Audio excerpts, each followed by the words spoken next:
Sheikh, I had a question. Yes. If Allah created the world, then who created Allah subhanahu wa ta'ala?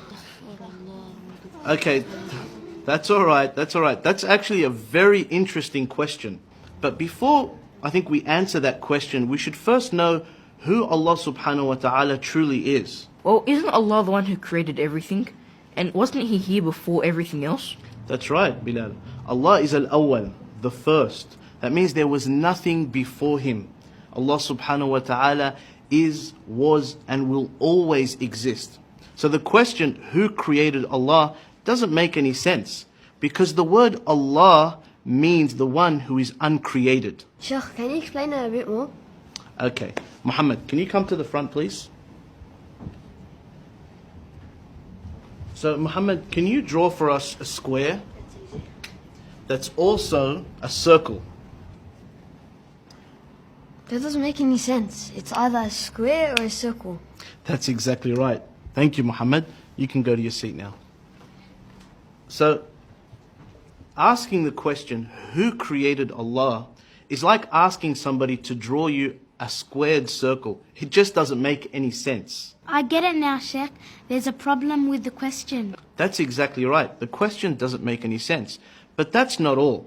If we say Allah subhanahu wa ta'ala was created, then we would have to ask, who created Him? And then we would say, well then who created Him? And that would go on and on and on forever. And the entire world would never have existed. Let me give you an example.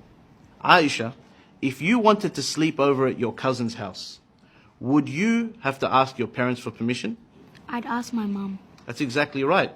Now, what if your mum had to ask your father for permission? And then your father had to ask his father for permission. And that goes on and on and on and on. Would you be able to go to your cousin's house? No. So what needs to happen for you to be able to sleep at your cousin's house? Well, that's easy. Someone would have to be able to make the decision without having to ask anyone else. That's exactly right. Likewise, the world would never have existed unless Allah had created it without relying on somebody else. For if He had to rely on somebody else, this world would never have existed. It is necessary for this world to have a creator that is awesome, He is absolutely powerful, He is uncreated, and He is the originator of all things. And that is Allah.